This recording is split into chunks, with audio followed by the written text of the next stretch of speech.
कुंजाजी बाबा प्रतिष्ठानाच्या वतीने लोककलावंत, भीमगीत गायक आणि सामाजिक कार्यकर्त्यांची महत्त्वपूर्ण बैठक शहरातील गांधीबाग समर्थनगर येथे संपन्न झाली। या बैठकीत येत्या काळात लोककलावंतांचे भव्य मेळावा आयोजित करण्याचा निर्णय घेण्यात आला आहे। हा मेळावा संत एकनाथ रंगमंदिर येथे घेण्याचा ठरावही मंजूर करण्यात आला। कार्यक्रमाचे उद्घाटन राज्याचे पालकमंत्री संजय शिरसाट यांच्या हस्ते करण्याचे निश्चित करण्यात आले।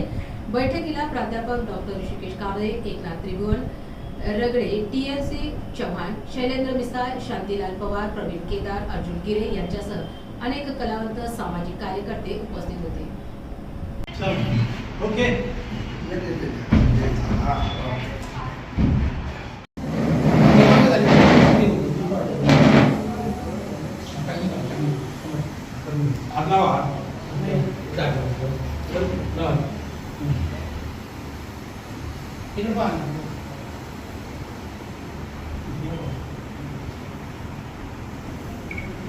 ओके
आजचा जो कार्यक्रम आहे ना, तो अण्णाभाऊ साठेची जयंती 1 तारखेला झालेली आहे। 15 ऑगस्ट मध्ये 15 तारखेला वामनदादाची जयंती आहे।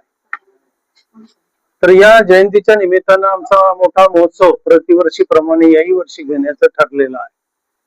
त्या महोत्सवाच्या संबंधामध्ये कलावंत, सामाजिक कार्यकर्ते, काही आमचे स्नेही सर्वांच्या वतीने या ठिकाणी चर्चासत्र आयोजित केलेलं होतं आणि ते चर्चासत्र कार्यक्रम कसा ठेवायचा, कुठं ठेवायचा, कार्यक्रमासाठी काय तयारी करावं लागेल या प्रकारचं नियोजन या ठिकाणी करण्यात आलेलं आहे।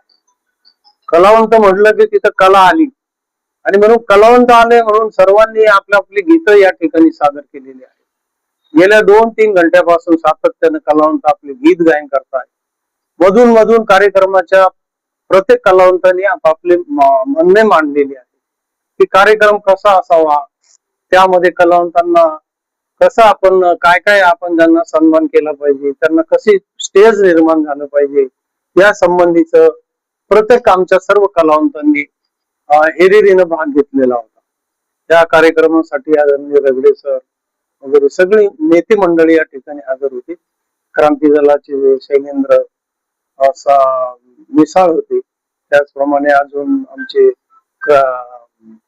गिरे होते, त्याचप्रमाणे आमचे शाहीर मध्ये रामभाऊ निकाळजे, मीना साळवे, रामदास साळवे, आदरणीय अशोक बागुल हे वैजापुरहून या मीटिंग साठी आलेले होते। त्याचप्रमाणे आमचे सर्व ढोलकीपट्टू, आमचे जोगदंड वीरगुरुजी सुरेश खरात, त्याचप्रमाणे आमचे पवार साहेब आणि यांनी या कार्यक्रमाचं पवार साहेब आणि प्रवीण केदार यांनी या कार्यक्रमाचं नियोजन केलं। ही जी मीटिंग घेण्यात आली होती कलावंतांची, या मीटिंग मध्ये काय ठराव घेण्यात आले होते? या मीटिंग मध्ये कलावंतांनी सांगितलं की कार्यक्रम आपला संत एकनाथ रंगमंदिरामध्ये घेण्यात यावा आणि या कार्यक्रमाला पालकमंत्र्यांना उद्घाटन म्हणून बोलावं, अशा प्रकारच्या सूचना मला केलेल्या आहेत।